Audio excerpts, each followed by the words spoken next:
ఓం నమో వెంకటేశాయ. మొదటిసారిగా ఈ యూట్యూబ్ ఛానల్లో నేను మాట్లాడుతున్నాను. తిరుమల తిరుపతి దేవస్థానం దాని యొక్క పరిపాలన, వారు నిర్వర్తిస్తున్న విధులు ఇవన్నీ చూసి ఇవి చెప్పాల్సిన అవసరం ఏర్పడుతున్నది. నేను గత 60 సంవత్సరాలుగా ప్రతి సంవత్సరం కనీసం హీనపక్షం నేను 4-5 సార్లు తిరుపతి వస్తూ ఉంటాను. జరుగుతున్న మార్పుల్ని చూసి చాలా ఆనందపడేవాడిని. భక్తుల కోసం వీళ్ళు చేస్తున్న అమరుస్తున్న సౌకర్యాలను చూసి ఆనందపడేవాడిని. అదేవిధంగా భక్తులు కూడా బాగా విపరీతంగా పెరిగారు. విపరీతంగా రద్దీ పెరుగుతున్నది, విపరీతంగా ఆదాయం కూడా వస్తున్నది తిరుపతికి. కానీ తిరుపతిలో ఒక పెద్ద పెద్ద ఆఫీసర్లను నియమిస్తుంది గవర్నమెంట్. పూర్తిగా ఎండోమెంట్స్ వాళ్ళ కంట్రోల్లో ఉంటుంది, లేకపోతే ప్రభుత్వ కంట్రోల్లో ఉంటుంది. ఇక్కడ జరుగుతున్నది ఆ ప్రభుత్వం గమనిస్తున్నట్టయితే నాకు ఎక్కడా కనపడలేదు. అది ఒక సామ్రాజ్యంలాగానే ఉన్నది తిరుపతి అయితే. తిరుపతిలో కింద తరగతి ఉద్యోగి నుంచి పై తరగతి ఉద్యోగి కూడా ఏదో భక్తుడు అనేవాడు పనికిరానివాడు అన్న ఉద్దేశంతో వాళ్ళ పనితీరు గమనిస్తున్నా కొంతకాలంగా నేను. మార్పులు ఈ భక్తజనం చెప్పినా అవి మటుకు వారు పట్టించుకోరు. వారు ఏది చేయాలో అదే చేస్తారు. ఉదాహరణకి చెప్తాను. అంతకుముందు సుప్రభాత దర్శనం కానీ కొన్ని దర్శనాలకి ముందుగా కొంత బ్యాంకులో ఇచ్చేవారు. రద్దీ పెరిగిన దృష్ట్యా అందరికీ వసతి కల్పించాలనే ఉద్దేశంతో ఈ లాటరీ సిస్టమ్ ఒకటి పెట్టారు. చాలా సంతోషం. అది బాగా సక్సెస్ఫుల్గా రన్ అవుతున్నది. కానీ ఇక్కడ ఏ మాత్రము ఆలోచించకుండా వీరు చేసింది ఏమిటంటే, ఒక కుటుంబం ఉంటుంది. లక్కీ డిప్లో పాల్గొనాలి అంటే ఒక టెలిఫోన్ నెంబర్కి వారు అనుసంధానం చేశారు. అది కూడా బాగుంది. దాని తర్వాత జరుగుతున్నది ఏమిటంటే, ఒక ఫ్యామిలీ ఉందంటే ఒక భార్య, భర్త, 2 పిల్లలు కానీ లేకపోతే 2 తల్లిదండ్రులు కానీ, వారు సీనియర్ సిటిజన్స్ అయ్యి ఉండాల్సిన అవసరం లేదు. 50 ఏళ్ల తల్లిదండ్రులు కూడా ఉన్నారు. వీళ్ళందరూ కలిసి ఒక్కసారి తిరుపతిలో దర్శనం చేసుకోవాలన్న పరిస్థితి ఉన్నదా? ఆలోచించారా కనీసం? నువ్వు ఆధార్ కార్డు లింకప్ చేసి 6 నెలల దాకా దర్శనం ఎట్లాగూ ఇవ్వటం లేదు. అలాంటప్పుడు ఒక్క టెలిఫోన్ నెంబర్కి నలుగురిని, ఒక భార్య, భర్త, 2 పిల్లలు, లేకపోతే ఒక భార్య, భర్త, వారి తల్లిదండ్రులు అలా పెట్టాలి. కానీ ఒక 2 అంటే నీకు 2 ఉన్నారని అందరికి 2 ఉంటారా? అర్థం లేదా? ప్రతిరోజు అయితే రారు కదా తిరుపతికి. ఒక ఫ్యామిలీ తల్లిదండ్రులతో కలిసి దర్శనం చేసుకోవాలని ప్రతి వ్యక్తికి ఉంటుంది. పిల్లలతో కలిసి దర్శనం చేసుకోవాలని ప్రతి వ్యక్తికి ఉంటుంది. ఒక్క మీ అధికారులకు తప్ప, మీ ప్రభుత్వానికి తప్ప ఏమాత్రం ఆలోచించరు. అదేమంటే మేము దాన్ని రెగ్యులరేట్ చేశామంటారు. ఎన్ని ఇస్తున్నారు మీరు సుప్రభాత దర్శనానికి? ఎన్ని వేరుగా ఇస్తున్నారు? అన్నీ భగవంతుడు చూస్తున్నాడు కదా అని మీరు ఈ రకంగా చేయటం నాకైతే ఏం బాగుండలేదు. మీరు కూడా ఆలోచించండి. ఇది ఒక పాయింట్. ఇక రెండవ పాయింట్, ఈరోజే చూశాను తిరుపతి లడ్డూల విషయం. ఒకప్పుడు లడ్డూలు బాగా విరివిగా ఇచ్చేవారు, ఇప్పుడు కూడా ఇస్తున్నారు. అది దానిలో ఏ రకమైన సందేహం లేదు. కానీ బ్లాక్ మార్కెట్లో జరుగుతున్నాయి లడ్డూలు అని అభియోగం తెచ్చి ఇప్పుడు మనిషికి లడ్డూని తగ్గించారు. లడ్డూ ధర అయితే పెరిగింది 50 రూపాయలు. ఇప్పుడు ఎవరు 50 రూపాయల లడ్డూని మళ్ళా బ్లాక్లో ఎవరు కొనుక్కోరు. అది వాస్తవం. మీరు అమ్ముతుంటే మీరు ఎవరికి అమ్ముతున్నారో తెలియదు. కానీ 50 రూపాయల లడ్డూ తీసుకొచ్చి బయట 100 రూపాయలకి, 200 రూపాయలకి అని తినే అంత ఇప్పుడు లేదు. ఎందుకంటే విరివిగా దొరుకుతున్నాయి.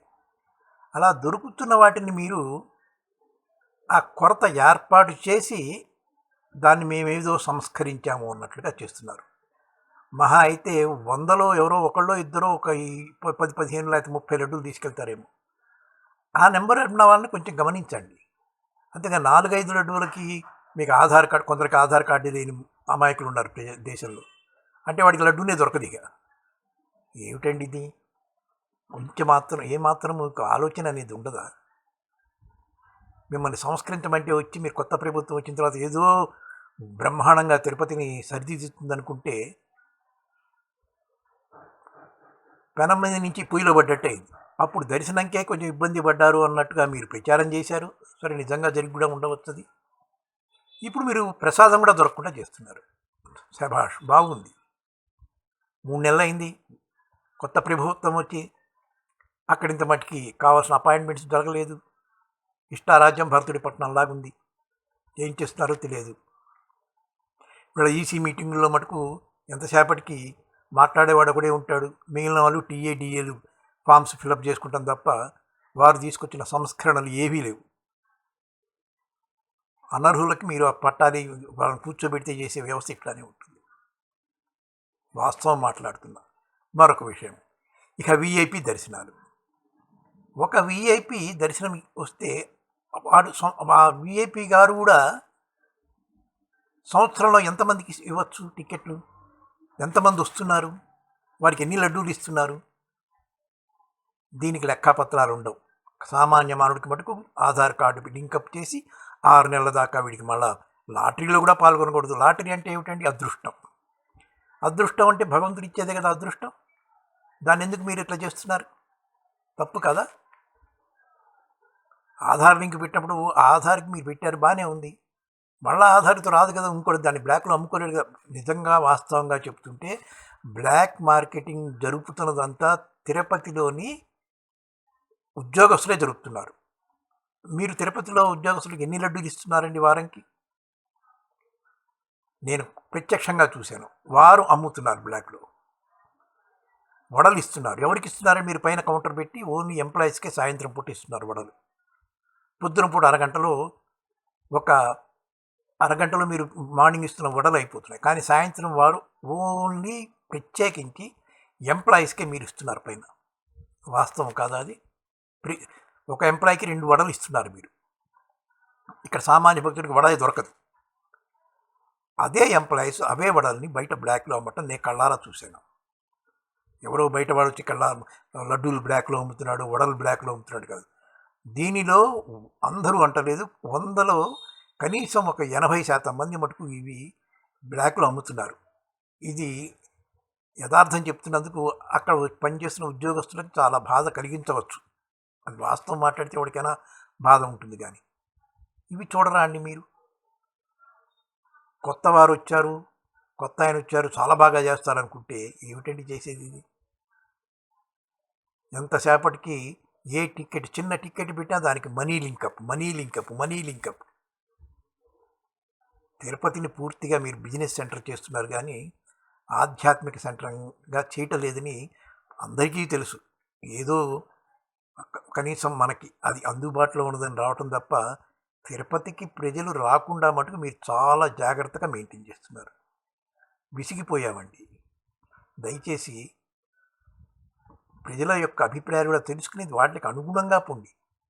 అనవసరంగా జనాన్ని మీరు ఆపి అక్కడ సృష్టిస్తున్నారు, రష్ని, ఆ గుంపును సృష్టిస్తున్నారు. ప్రతి చోట అదే జరుగుతుంది. మీరు తెలియటం లేదా అది? ఇంకొకటి, ఈ భోజనాల దగ్గర కూడా అంతే. ఫ్రీ అల్పాహారం పెడుతున్నారు, చాలా సంతోషం, చాలా గొప్ప విషయం అది. కానీ మీరు పెట్టేటప్పుడు బయట పెట్టారు, ఎంతమంది ఏ రకంగా వేస్ట్ చేస్తున్నారండి? ఆ సేవకులకి ఇచ్చారు, వాళ్ళు పెద్ద పెద్ద గరిటెలతో ఒక్కొక్క ప్లేట్లో పెడుతున్నారు. అది తిన్నది వాడు ఒక ముద్ద తింటాడు, మొత్తం అది వేస్ట్ బాస్కెట్లో పెడుతున్నారు. దాని నుంచి ఎంత వేస్ట్ అవుతుందండి? ఇది అంతంత పెడతారా అండి? మీరు చెప్పరా? ఇవన్నీ మీరు గమనించండి సార్. ఇవి చేయండి. ప్రేక్షకుడు ఒక భక్తుడు వస్తున్నా అంటే వాడికి ఏ రకంగా చేస్తే బాగుంటుందని భక్తుల్నే సలహాలు అడగండి. మీ ఈసీ మెంబర్లు చెప్పే సలహాలు ఏమి ఉండవు. అది వాస్తవం. అది మీరు ఎందుకంటే ఈసీ మెంబర్లు అంటే పలుకుబడిన వాళ్ళని తీసుకొచ్చి పెడతారు, కానీ వారికి ఈ కష్టాలు తెలియవు కదా. ఆ మెంబర్ వస్తాడు, విఐపి కోటలో వస్తాడు, దర్శనం చేసుకుంటాడు, పోతాడు. సామాన్య భక్తుడి గురించి వాడికేం తెలుస్తుంది? మీకేది లేనప్పుడు వాడికేం తెలుస్తుంది? గమనించండి. చెయ్యండి, మంచి చేయండి, పేరు తెచ్చుకోండి. ప్రతిదానికి మీరు మనీ లింకప్ పెట్టి భక్తుల నెత్తిని రుద్ది అదేమంటే మేము ఫ్రీగా చేస్తున్నాం, మేము ఫ్రీగా చేస్తున్నాం. ఆ ఫ్రీ దానిలో వేస్టేజ్ ఎక్కువ చేస్తున్నారు, నష్టం కలిగిస్తున్నారు.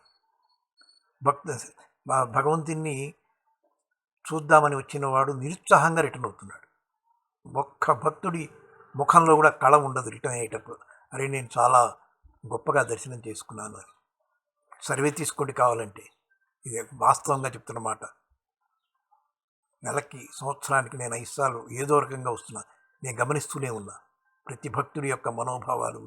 బాధపడుతూ వస్తారు, అరే వచ్చాను సార్ దేవుణ్ణి దర్శనం చేసుకుంటానికి, కానీ ఇక్కడ వ్యవస్థ ఏమి బాగుండలేదు సార్. ఏమిటండి ఇది? హిందూ ధార్మిక క్షేత్రమైన ఈ తిరుపతిని ఈ రకంగా మీరు భ్రష్టు పట్టిస్తుంటే హిందూ మతం ఏముంటుందండి? ఇక పైన అక్రమ కట్టడాలు కడుతుంటే మీరు కళ్ళు మూసుకు చూస్తారు. దానికి ఏమి లెక్కపత్రాలు ఉండవు. అలా కట్టిన వాడిని శిక్షించడం చేత కాదు, అవి పడగొట్టడం చేత కాదు. దానికి ఒక కమిటీ, ఆ కమిటీకి ఒక డబ్బు ఖర్చు తప్ప కమిటీ చేసేది ఏముండదు. అది అందరికీ తెలిసింది, మీకు కూడా తెలుసు. అది కమిటీ వేసామని తప్పించుకుంటాం తప్ప మీరు చేసేది ఏముండదు. ఇవన్నీ వాస్తవాలండి, చాలా మాట్లాడచ్చు ఇంకా. కానీ మాట్లాడుతున్న కొద్దీ మీ మనోభావాలు దెబ్బతింటాయి. మేము ఇట్లా చేస్తే అట్లా అన్నారని. కొత్త ఆయన్ని తీసుకొచ్చారు, అతను ఏం చేశాడు? ఇప్పటిదాకా చేసింది ఏం కనపడలేదు. వచ్చిన 2 రోజులు హడావిడి తప్ప చేస్తున్నది నాకేం కనపడలేదు. నన్ను పర్సనల్గా వచ్చి మాట్లాడమంటే కూడా మాట్లాడతాను వాస్తవాలు, కానీ మీరు జీర్ణించుకోలేరు మాట్లాడితే.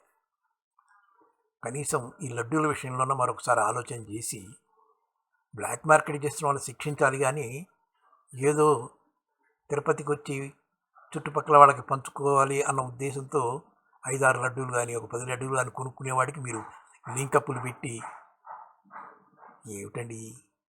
బాగుండలే. మీ పరిపాలన ఏం రకంగా బాగుండలేదు.